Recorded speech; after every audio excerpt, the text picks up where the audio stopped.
Hey guys, welcome to a new video. Today I'm going to be diving into my experience shooting the World Cup Qualifier between Portugal and Ireland in Lisbon at Estádio José de Alvalade, which is the home of Sporting Clube de Portugal and also apparently the scene of my most viral photo ever. It's a picture that somehow traveled further than I ever have, got shared by the FAI, Caoimhin Kelleher, and then 10,000s of accounts who don't believe in giving credit. So let's talk about that photo, how it happened, why it blew up, and how I nearly missed it completely. Before we get into the professional side of things, I want to explain why this match mattered to me personally. I'm Portuguese, but I've lived in Ireland for 15 years. So that day my heart was completely torn. Part of me cheering for my home country, and the other side rooting for Ireland, the country that I've come to love and that I call home. Standing pitchside, watching Caoimhin Kelleher face Cristiano Ronaldo for a penalty, I felt that split in a single moment. Pride, hope, anxiety, and the strange thrill of being pulled in two different directions at once. So capturing that instance, despair and triumph in one frame, it wasn't just a professional highlight. For me, it was deeply personal. But at the same time, it was still a job. I was there to capture all of it for extratime.com, an Irish football site that reports on the League of Ireland, women's football, and Irish internationals. I've been shooting for them for 6 years now, which in photographer years is roughly 200,000 uncredited photos and 400 near-death experiences from flying balls. And in that time I've been everywhere from league games to Europa League finals, Champions League clashes, and international fixtures.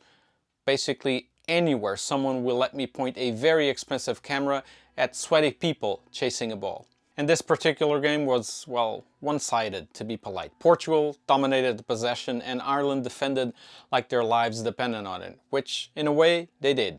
With enough talent to field two teams that could each qualify for the World Cup, holding off Portugal for so long was truly incredible. And then, 75th minute came the big moment, a penalty for Portugal. Some call it controversial, others just call it inevitable. And there I was, lens ready, having to make the eternal photographer's choice. Do I focus on Cristiano Ronaldo, the man who scored more penalties that I've told myself, this one's definitely in focus? Or on Caoimhin Kelleher, a man whose first name autocorrect still doesn't believe it's real? I chose Cristiano. Naturally, he missed. And that's when experience and panic kicked in. You don't stop shooting after the kick. You keep firing like your memory card depends on it. And then it happened. Kelleher jumped in celebration, fist raised, and in the same frame, Cristiano stood dejected. Ecstasy and Agony, one photo, or as I like to call it, Tuesday. Wait, actually it was Saturday. The game was Saturday. Sorry, I'm still recovering from sleep deprivation. In the end, Portugal eventually won the game thanks to a goal from Ruben Neves, his first for the national team. But what made that goal truly special was why it mattered so much. Ruben wore the shirt of his late best friend, Diogo Jota, number 21. When he scored, he didn't celebrate wildly. He just looked up, hands raised to the sky, a quiet, beautiful tribute that said everything that words couldn't. It was one of those moments that reminds you that football isn't just about who wins. It's about emotion, memory, and connection. Throughout the game, and then at halftime and again after the final whistle, I was busy editing, captioning, and uploading the photos for Extra Time, keeping the workflow going as the match unfolded. And once I finished up and got back to the hotel, it was close to midnight. And then I got a message from Extra Time. The FAI and Caoimhin are interested in the photo. And at that point, the post with the picture was already gaining a lot of attention online. The following morning, the FAI had shared the photo on their official social media channels, and Caoimhin posted it as a story on Instagram, and that's when it really took off, spreading faster than I could keep up with. But to understand how I actually captured the moment, we need to rewind a little bit and go back to where I was on the pitch that day. In the first half, I sat near the goal at my favorite angle, the corner, right where the goal line meets the sideline, with the players charging towards you like someone told them there's free Tato at the end of the pitch.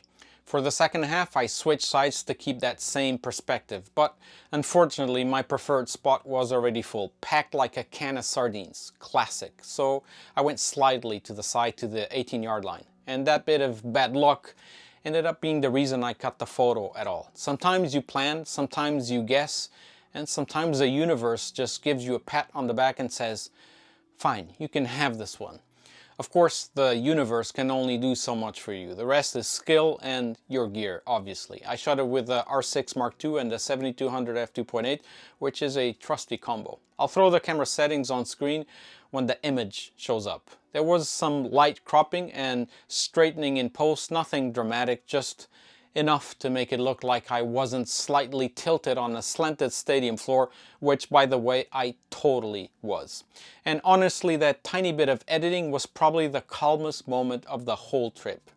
To give you an idea of the day, I woke up at 4 AM, drove 3.5 hours to Dublin, caught a plane to Lisbon, shot the match, edited late into the night, and then flew back at 6 AM the next morning. Didn't sleep.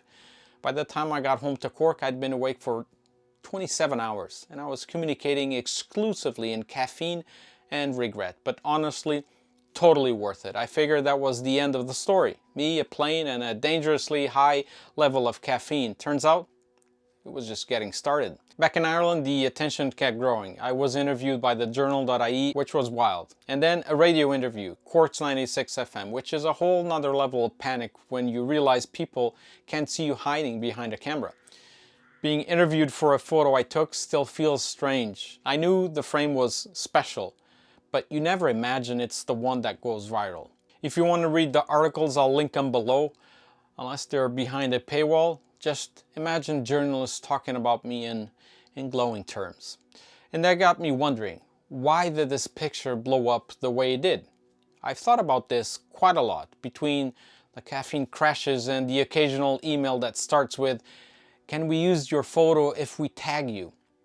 I think the image actually resonated because it captures just pure emotion. Triumph and despair side by side in a single frame.